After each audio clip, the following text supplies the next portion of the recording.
नमस्कार, खबरों का पंचनामा में आपका स्वागत है। मैं हूं आपके साथ अंशिका। हम लेकर आए हैं देश दुनिया की 5 बड़ी खबरें, जिनके विश्लेषण के लिए मेरे साथ स्टूडियो में मौजूद हैं कैपिटल टीवी के editor in chief doctor Manish Kumar. Doctor साहब, बहुत बहुत स्वागत है। धन्यवाद। सबसे पहले नजर डालते हैं हेडलाइंस पर। राहुल गांधी की सदस्यता रद्द होने के बाद राजघाट पर कांग्रेस ने किया सत्याग्रह। बहन प्रियंका ने पीएम मोदी पर साधा निशाना, कहा तानाशाह जवाब नहीं दे पाते तो दबा देते हैं।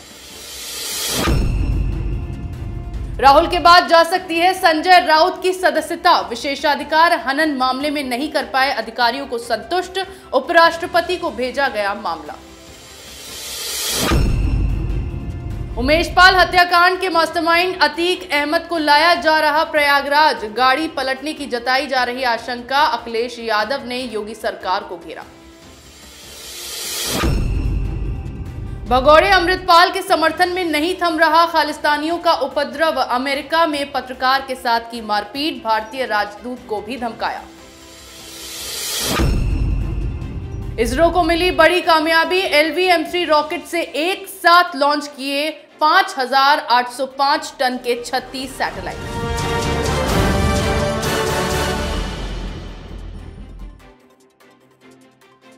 आज की पहली खबर में बात करेंगे कांग्रेस के सत्याग्रह की। मानहानि मामले में राहुल गांधी की सजा के बाद उनकी सदस्यता रद्द किए जाने से पूरी पार्टी बौखलाई हुई है। इसी को लेकर कांग्रेस ने आज महात्मा गांधी की समाधि पर संकल्प सत्याग्रह किया। राजघाट पर सत्याग्रह में कांग्रेस महासचिव प्रियंका गांधी ने सीधे प्रधानमंत्री नरेंद्र मोदी को निशाने पर लिया।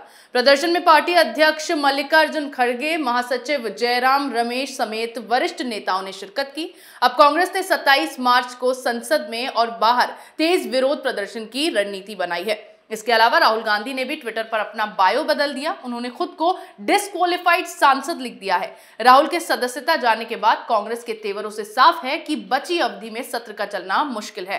डॉक्टर साहब, राहुल गांधी की सदस्यता गई, कांग्रेस ने अब सत्याग्रह शुरू कर दिया, क्या इस बीच सत्र चल पाएगा? देखिए, सत्र तो पहले से भी नहीं चलता। ये लोग विपक्ष चाहते नहीं चलाना, और सत्ता पक्ष की तरफ से भी वो लोग भी कहते कि भाई ठीक है, आपको नहीं चलाना, कोई बात नहीं। दोनों को चिंता नहीं कि पार्लियामेंट चले या ना चले। ये बजट सेशन था। खैर, राहुल गांधी के समर्थन में जो आज राजघाट के ऊपर तमाशा किया गया, तमाशा मैं इसलिए कह रहा हूं कि एक नेशनल पार्टी का बड़ा लीडर वो आह्वान करता है एक दिन पहले कि हम सड़कों पे लड़ेंगे, और दिल्ली के अंदर ही आप सिर्फ 2000 लोग भी नहीं जुटा पाए। वहां भीड़ नहीं आई। जो नैरेटिव वहां पे तैयार करना था वो हो नहीं पाया, क्योंकि जो मुख्य वक्ता थी प्रियंका वाड्रा, वो तो स्वयं ही बड़ी कंफ्यूज नजर आ रही थी। वो अपने परिवार के बारे में ज्यादा और सरकार के खिलाफ कम। सारे आर्गुमेंट्स बस इस बात के लिए कि मेरे भाई को मीर जाफर कहते हैं लोग। और जिस हिसाब से आज दिन भर कांग्रेस पार्टी ने समय की बर्बादी की, नहीं लग रहा है कि इस मसले में कांग्रेस पार्टी को जनता का समर्थन मिलना है।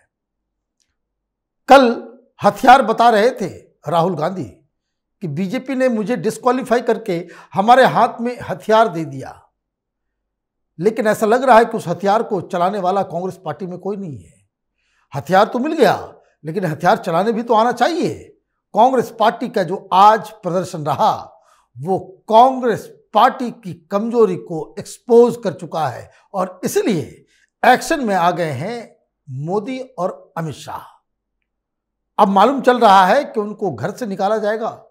जो सरकारी आवास MP के रूप में उन्हें मिला हुआ है तुगलक लेन में, वहां से उनको इविक्शन ऑर्डर दिया जाएगा।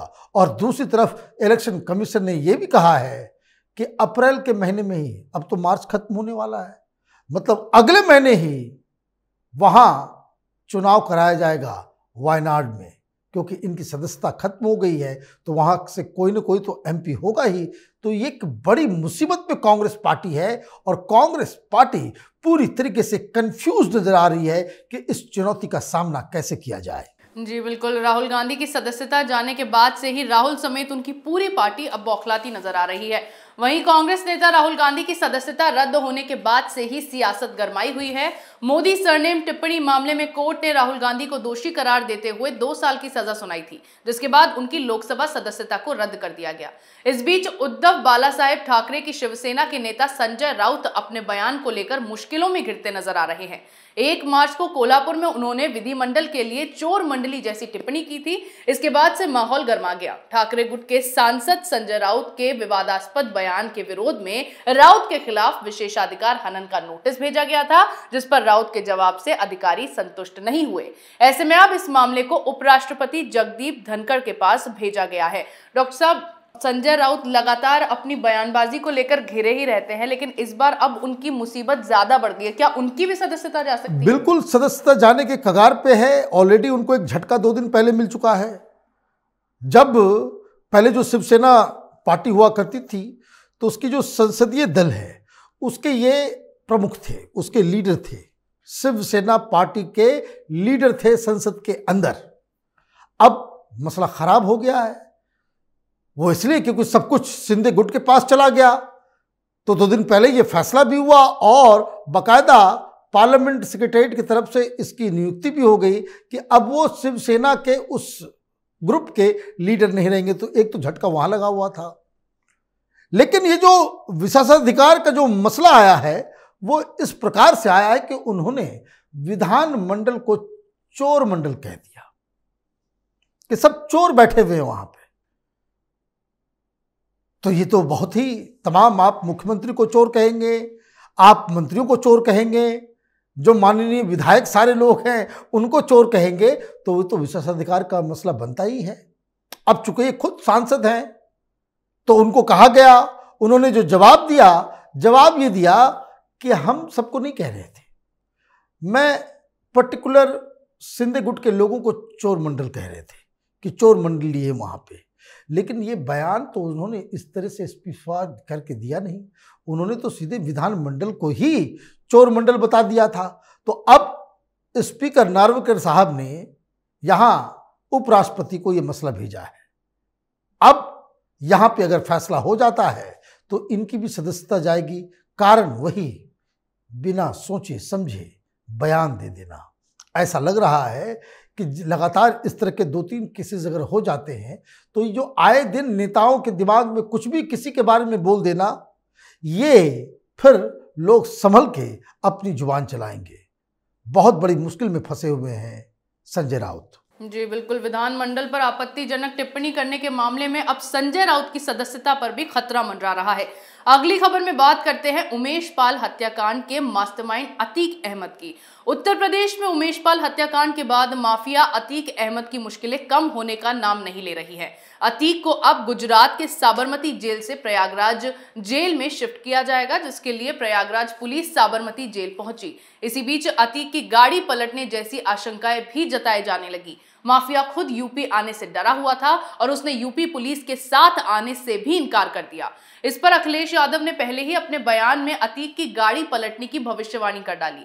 अखिलेश ने कहा कि गाड़ी पलटने का ये रिकॉर्ड कहीं नहीं जाएगा, हमेशा रिकॉर्ड रहेगा, जब चाहेंगे रिकॉर्ड मिल जाएगा। डॉक्टर साहब, किस ओर अखिलेश यादव ने इशारा किया है? देखिए, इस वक्त वो साबरमती जेल से निकल चुके हैं। 1270 किलोमीटर का रास्ता है और बहुत 1-2 घंटे में ही अंधेरा छा जाएगा और बहुत ही कठिन रास्तों से ये पूरा काफिला जाने वाला है। 2 वज्र व्हीकल है जिसमें उनको लाया जा रहा है, 3-4 SUVs हैं, 45 STF के लोग हैं, पुलिस ऑफिसर्स हैं, एक एम्बुलेंस भी है। अब अखिलेश यादव ने पहले ही ये कहना शुरू कर दिया कि भाई यहाँ पलटी कर दी जाएगी। मुख्यमंत्री ने अपने मंत्रियों को बता दिया कि किस जगह पे। अभी कारवां तो चला ही है, थोड़ा इंतज़ार करना चाहिए, क्योंकि कोर्ट का भी आदेश है कि 24 घंटे जो है पूरी निगरानी CCTV कैमरा जो है साथ में चलेगा। तमाम मीडिया पीछे पीछे चल रही है। तो ये जो इस तरह का एप्रीहेंशन है, ये राजनीति से बाकायदा प्रेरित है। इनको प्रयागराज लाया जाएगा और बताया जा रहा है कि इन्हें नैनी जेल में रखा जाएगा। अब देखिए कल सवेरे क्या खबर आती है। जी बिल्कुल, अतीक अहमद को अब प्रयागराज लाया जा रहा है, लेकिन इस बीच उत्तर प्रदेश में राजनीतिक घमासान भी इस पर मचना शुरू हो गया है। अब बात करते हैं अमृतपाल पर कार्रवाई से बौखलाए खालिस्तानियों की। भगोड़े आतंकी अमृतपाल के खिलाफ कार्रवाई के बाद से ही खालिस्तानियों का उपद्रव शांत होने का नाम नहीं ले रहा है। भारत में तो लगातार खालिस्तानी समर्थकों को दबोचा जा रहा है, लेकिन विदेश में भारतीय उच्चायोग के बाहर इन खालिस्तानियों का प्रदर्शन लगातार जारी है। वहां हंगामे की खबरों के साथ साथ तोड़फोड़ की घटनाएं भी सामने आई है, लेकिन अब खालिस्तानियों की ओर से भारतीय पत्रकार को डंडा मारे जाने और उसके साथ बदसलूकी का मामला भी सामने आ गया है। अमेरिका के वॉशिंगटन में भारतीय उच्चायोग के बाहर अमृतपाल के समर्थन में धरना दे रहे कुछ खालिस्तानियों ने पहले तो भद्दे नारे लगाए और फिर पत्रकार के साथ मारपीट की। डॉक्टर साहब, लगातार इस तरह की घटनाएं सामने आ रही है और अब तो हद हो गई कि एक भारतीय पत्रकार के साथ में उन्होंने मारपीट की। देखिए, बहुत ही वरिष्ठ पत्रकार हैं, वो पीटीआई के लिए कई सालों से काम कर रहे हैं और जो भी वहाँ पे कोई पॉलिटिकली जो एक्टिव लोग हैं वो सब जानते हैं कि पत्रकार कौन है। लेकिन इसके बावजूद ये तमाम घटनाएं इसलिए घटी क्योंकि जो शख्स जो मना कर रहा था इन्हें कि आप वीडियो नहीं लें, वीडियो किस लिए नहीं लें, क्योंकि हिंदुस्तान की सरकार ने एक्शन लेना शुरू कर दिया है। दो तीन चीज़ें हुई हैं आज जिसको समझना ज़रूरी है। एक तो यूके के साथ एक्शन लिया गया कि जिसमें आप देखिए वहाँ पे फोर्स लगा दिया गया है, सिक्योरिटी बढ़ा दी गई है। लंदन में जो इंडियन हाई कमीशन की जो बिल्डिंग है उसके बाहर कनाडा के हाई कमिश्नर जो यहाँ पे दिल्ली में हैं उनको तलब किया गया है। विदेश मंत्री ने बुलाया है और उनको फटकार लगाई है कि आप हमारे एसेट्स को, हमारे उसको जो है आप सुरक्षित रखें। ये मसला अमेरिका का आया है। ये सारी चीज़ें क्यों हो रही हैं? वो इसलिए हो रही हैं कि उन वीडियो के जरिए हिंदुस्तान की सरकार, खास करके दिल्ली पुलिस ने इनके खिलाफ एक्शन लेना शुरू कर दिया है। इसके खिलाफ एफआईआर दर्ज किया जा रहा है, आइडेंटिफिकेशन हो जाएगा। और डिप्लोमेटिक चैनल से ये खबर आ रही है कि हर जगह जो भी पुलिस, जो भी इस तरह के कार्य में जो लोग वहाँ पे जुड़े हुए हैं, उनकी जो वीडियोग्राफी वहाँ की सरकार करा रही है, उससे फेस डिटेक्टिंग टेक्नोलॉजी के तहत इनकी पूरी आइडेंटिटी बाहर आ रही है। और ये लोग कहाँ पंजाब से हैं उनका भी ठिकाना ढूंढा जा रहा है। इधर तो बुलडोजर चलेगा ही, दूसरी तरफ उनको तमाम जो एनआरआई और ओसीआई के जो सर्टिफिकेट्स वगैरह मिले हुए हैं वो भी निरस्त किया जाएगा। वो फिर हिंदुस्तान कभी जीवन भर नहीं आ सकेंगे। और इसीलिए जब इन लोगों ने देखा कि भाई उनकी वीडियोग्राफी हो रही है तो ये बदमाशी करने आ गए। अब सबसे बड़ी चुनौती सरकार के ऊपर है।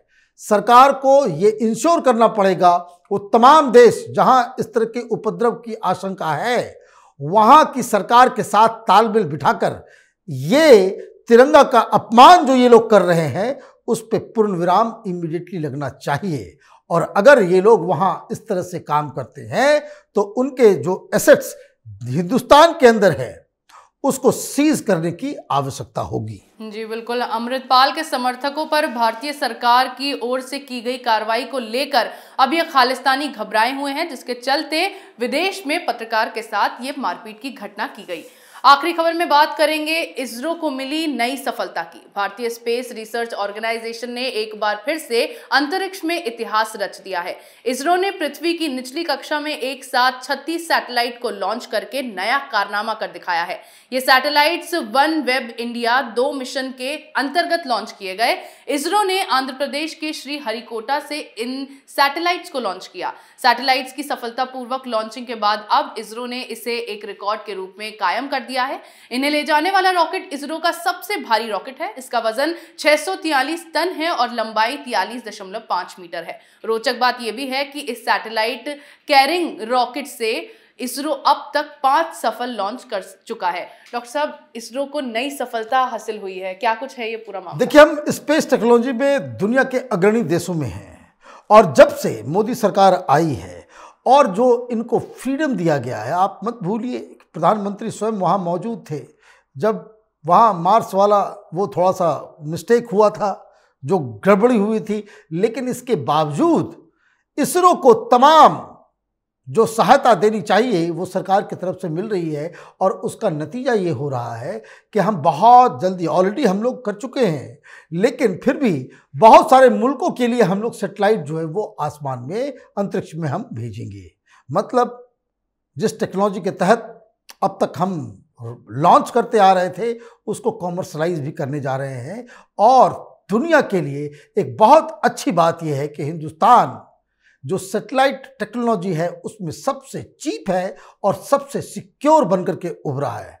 तो बधाई इसरो के साइंटिस्टों को, और बधाई इस सरकार को जिन्होंने साइंटिस्ट कम्युनिटी को बहुत ज़्यादा प्रोत्साहन और तो और पैसे की कमी नहीं होने दी है। जी बिल्कुल, 36 सैटेलाइट्स एक साथ लॉन्च किए जाने के बाद भारत ने अंतरिक्ष में बड़ा इतिहास रच दिया है।